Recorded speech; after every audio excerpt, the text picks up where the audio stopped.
బంగారం బ్యాంకులు ఇతర ప్రైవేటు సంస్థల్లో ఉన్న విడిపించి కొనబడను. కొమ్మూరి గోల్డ్ ఆంధ్ర మరియు తెలంగాణ.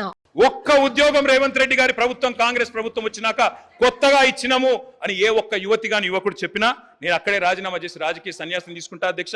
ఒక్కరు చెప్పినా నేను చెప్తా ఉన్నా అధ్యక్ష, అక్కడే సిటీ సెంట్రల్ లైబ్రరీలో ముఖ్యమంత్రి గారికి ఉప ముఖ్యమంత్రి గారికి మా పార్టీ తరఫున తెలంగాణ యువత తరఫున 1,00,000 మందితో పౌర సన్మానం కూడా పెడతామని చెప్పి నేను చెప్తా ఉన్నా అధ్యక్ష. ఈ రకంగా చెప్తాను అధ్యక్ష. 10 ఏళ్ళు కూడా ఏం చేసినామో చెప్తాను. ఇంత అద్భుతంగా అసెంబ్లీని పక్కదారి పట్టిస్తున్నారంటే ఆయన వాగ్దాటితోటి 10 ఏళ్ళల్లా మరి గత తెలంగాణ ఉద్యమంలో ఇంటికో ఉద్యోగం ఇస్తామని చెప్పి మోసం చేసి మీరు ఉస్మానియా యూనివర్సిటీకి 10 ఏళ్ళల్లో పోలేని పరిస్థితి తెచ్చుకున్నది మీరు. ఆయన చెప్పే ఉద్యోగాల కథ ఎట్లున్నదంటే కోట శ్రీనివాస్ గారి యొక్క కోడి కథ.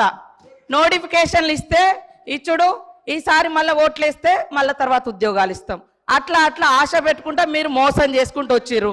మరి ఆ 34,000 ఉద్యోగాలు 10 ఏళ్ళ అధికారంలో ఉండి మరి మీరు ఎందుకు ఇవ్వలేకపోయారని చెప్తున్నా.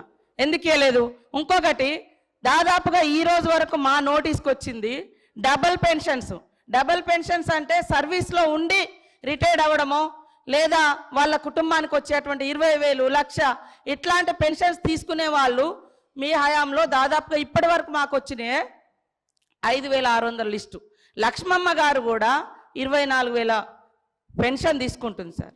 సరే, లోకల్ అధికారులు రికవరీ చేసినట్టుంది, అది మా నోటీస్కి రాలేదు. ఆమె 24,000 పెన్షన్ తీసుకుంటుంది, ఇటు 2,000 పెన్షన్ కూడా తీసుకుంటుంది. ఇంకొకటి, వారు చెప్పారు ఉద్యోగులకు 2 పెన్షన్లు ఇస్తామని చెప్పారని. ఎస్, మీ ప్రభుత్వంలో రాగానే ఆశా వర్కర్లు కావచ్చు, అంగన్వాడీలు కావచ్చు, బస్ డ్రైవర్ల తల్లిదండ్రులు కావచ్చు, వాళ్ళ పెన్షన్ కూడా తీసేసారు. కానీ మీ నాయకుల కుటుంబాలు, వాళ్ళ తమ్ములు అన్నలు వాళ్ళు తీసుకున్నారు కార్పొరేషన్ల పేరు మీద, వాళ్ళ కుటుంబంలో పెన్షన్ తీసుకున్నారు ఉద్యోగం వస్తుందని. కానీ వేరే చిరు ఉద్యోగుల యొక్క తల్లిదండ్రుల పెన్షన్ మాత్రం మీరు తీసేసారు సార్. కాబట్టి మీరు మాట్లాడేటప్పుడు వాస్తవాలు చూసుకోవాలి. ఇంకోటి మేము బాగా సంపద పంచినాం. 25,000 కోట్ల రూపాయలు హైవేలు, ఫామ్ హౌస్లకు, మరి అదే విధంగా దున్నటువంటి వాళ్లకు, కష్టపడేటోళ్ళకేమో పట్టాలేదని మీరు ఇవ్వలేదు. మీరు ధరని తీసుకొచ్చి పాపం పేదోళ్ళు అనేక మందికి పట్టాలు ఇవ్వకుండా, ఎవరెవరికో పట్టాలు ఇచ్చేసి సాగులో ఉన్న వాళ్ళకి పట్టాలు ఇవ్వకుండా, రైతు బంధు రాకుండా అన్యాయం చేశారు. కాబట్టే గ్రామీణ ప్రాంత ప్రజలు మాకు పట్టం కట్టింది సార్. అదేవిధంగా పేదలకు ఇండ్ల విషయం, మీరు ఇన్ని బిల్డింగ్ల గురించి చెప్తున్నారు. లక్షలాది మంది పేదోళ్ళకి ఇండ్లు లేక ఇబ్బంది పడుతుంటే మీరు ఏ పేదోళ్ళకి ఇండ్లు ఇచ్చిర్రు సార్? 10 ఏళ్ళల్లా ఎవరికి ఇండ్లు ఇచ్చిర్రు? కాబట్టి మీరు ఇండ్లు ఇవ్వలే, బంగ్లాలు చెప్తున్నారు ఓకే, బంగ్లాల గురించి చెప్తున్నారు ఓకే, పేదల బాధల గురించి కూడా మాట్లాడండి. కాబట్టి ఇవాళ అనేక అవుట్సోర్సింగ్ ఉద్యోగులకు సంవత్సరాల తరబడి, నెలల తరబడి జీతాలు ఇవ్వకుండా ఇబ్బంది పెట్టింది మీరు. మేము నిజంగానే అనుకున్నాం సార్, మీరు రోజు ధనిక రాష్ట్రం బంగారు తెలంగాణ అంటే బయట నుంచి మేము కూడా అదే అనుకున్నాం, బంగారు తెలంగాణే ధనిక రాష్ట్రం అని. ఇవాళ మీరు ధనిక రాష్ట్రం ఇచ్చిపోతే మేమే మొత్తం అప్పులు చేసి ఇచ్చిన వాగ్దానాలు అమలు చేయనట్టుగా, మరి మీరెందుకు అమలు చేయలేదు? మేము 6 గ్యారంటీలు ఇస్తే మేము 500 గ్యాస్ సిలిండర్ అంటే మీరు 400కే ఇస్తామన్నారు. మేము 15,000 అంటే రైతు భరోసా, రైతు బంధు మీరు 16,000 అన్నారు. మరి అన్ని ఎన్నికల ముందు మీరు కూడా మేనిఫెస్టోలో పెట్టిరు. 10 ఏళ్ళ అధికారంలో ఉండి చేయలేదు, కానీ ఎలక్షన్ మేనిఫెస్టోలో మాత్రం పెట్టుకున్నారు. అంటే మీరు మోసం చేద్దామని కదా, మీకు వ్యవస్థ తెలిసి కూడా మేము బయట నుంచి మా ప్రభుత్వం ఆశతోటి నిజంగా ప్రజలకు బాగా చేయాలని మా ప్రభుత్వం ఇవన్నీ పెట్టినాం. మాకు టైం ఉంది, ఇంకా మాకు టైం ఉంది చేసుకోవడానికి. మీరు 10 ఏళ్ళలో చేయలే కదా, మీరు అన్ని పేపర్ లీకేజీలు ఇచ్చిర్రు, ఇండ్ల పేదలకు ఇండ్లు ఇవ్వలేదు. మీరు పెన్షన్ కూడా 57 సంవత్సరాలకే ఇస్తానని మీరు గతంలో 2014 నుంచి 18 వరకు అధికారంలో ఉన్నారు. 18లో మేనిఫెస్టోలో పెట్టారు. ఎప్పుడు ఇచ్చారు? 3.5 ఏళ్ళ తర్వాత పెట్టారు.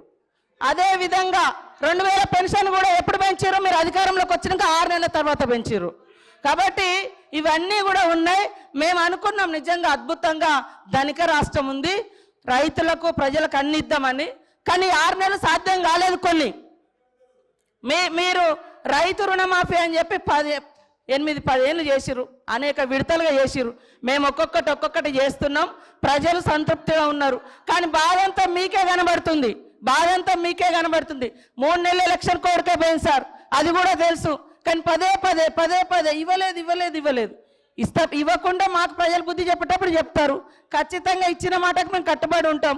కొద్దిగా ఓపికతోటి ఉండండి. మీరు కూడా చాలా చేయలేదు, కానీ మేము చేస్తాం. సార్, మంత్రులు ఇట్లా డిస్టర్బ్ చేస్తే అధ్యక్ష ఓపికతో ఉండమంటున్నారు. ఓపిక ఉండాల్సింది మంత్రులకు, ట్రెజరీ బెంచెస్కి, మాకు కాదు అధ్యక్ష. ప్రజల తరపున అడగడమే మా ధర్మం. 100 రోజుల్లో చేస్తామని హామీలు ఎవరు ఇవ్వమన్నారు? 100 రోజుల గడువు ఎవరు పెట్టమన్నారు? మేము అడిగినామా, ప్రజలు అడిగినరా? మీరు ఓట్ల కోసం అడ్డగోలు మాటలు చెప్పి 100 రోజుల్లో అన్ని చేస్తామని బిల్డప్లు ఇచ్చి ఇలా అడిగితే కంగారు ఎందుకు పడుతున్నారు అధ్యక్ష?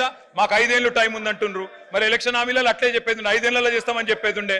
100 రోజుల్లో చేస్తామని ఎవరు చెప్పన్నారు? వారు చెప్పారు కాబట్టి చెప్తున్నా అధ్యక్ష. వారు అన్నారు ఆసరా పెన్షన్లు. అవును అధ్యక్ష, మీరు మాకు 200 రూపాయల పెన్షన్తో అప్పజెప్పిపోతే 2014 10 రెట్లు పెంచి 2000 చేసింది కేసీఆర్. ఆడపిల్లలకు పెళ్లిలకు మీరు 1 పైసా ఇయ్యలే, 1,116 ఇచ్చింది కేసీఆర్. రైతులకు మీరు ఎన్నడూ 1 పైసా ఇయ్యలే. రైతులకు పెట్టుబడి భారతదేశంలో స్వాతంత్రం వచ్చిన తర్వాత మొట్టమొదటిసారి 72,000 కోట్ల రూపాయలు ఇచ్చింది కేసీఆర్. అధ్యక్ష, ఏమి చేయలేదని మాట్లాడితే మాకు అవకాశం ఏంటి, ఇంకో గంటన్నర చెప్తాం. మంత్రి గారు కాబట్టి వారు ఏమైనా చెప్పొచ్చు అనుకుంటే కుదరదు అధ్యక్ష. వారు అన్నారు ఉద్యోగాలు ఎన్ని ఇచ్చారు. అధ్యక్ష, నేను మంత్రి గారికి చెప్తా ఉన్నాయి, నేను వారికి పంపిస్తాను. నాకు తెలుసు మీరు అడుగుతారని. మా ప్రభుత్వం ఉన్నప్పుడు అధ్యక్ష 2,32,000 ఉద్యోగాలకు మేము నోటిఫికేషన్లు ఇచ్చాము. 1,60,083 ఉద్యోగాలు భర్తీ చేసినాము. ఇంకొక 40,000 ఉద్యోగాలు ఈ రోజు మీరేవైతే కాగితాలు ఇచ్చి ఫంక్షన్లు చేసుకుంటున్నారో అవన్నీ గత ప్రభుత్వంలో ఇచ్చినాయే, మీరు ఇచ్చినాయి కాదు. అందుకే నేను అడుగుతున్నా తెలంగాణ యువత పక్షాన, మీరేదైతే మాట చెప్పినరో 2 లక్షల ఉద్యోగాలు ఇస్తామని, గత ప్రభుత్వం ఇచ్చిన ఉద్యోగాలు మైనస్ చేసి మందికి పుట్టిన బిడ్డలు మా బిడ్డలు అని చెప్పుకుంటూ కాదు, మీరు ఉద్యోగాలు ఇవ్వండి. 2 లక్షల ఉద్యోగాలు మొదటి సంవత్సరంలో ఇస్తామని చెప్పారు. మంత్రి గారికి నేను పంపుతా ఉన్నా, సీతక్క గారికి మీ ద్వారా దయచేసి ఉద్యోగాల సంఖ్య చూసుకోండి అని చెప్పి కూడా నేను విజ్ఞప్తి చేస్తా ఉన్నా అధ్యక్ష.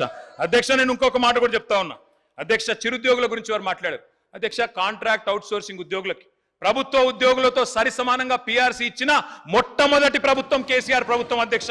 తెలుసుకోవాలి వారు అధ్యక్ష. తెలుసుకోకుండా వారు ఇట్లా మాట్లాడడం కరెక్ట్ కాదు. గౌరవ మంత్రి గారిని నేను విజ్ఞప్తి చేస్తా ఉన్నా అధ్యక్ష. మేమేమో సరే మేము చేయలేదన్నారు. మరి నేను అడుగుతా ఉన్నా అధ్యక్ష, మీరేం చేస్తున్నారు? పోస్టులు పెంచమని అడిగితే పోలీస్ జులుం అధ్యక్ష. పోస్ట్ పోన్ చేయమని కోరితే దౌర్జన్యం.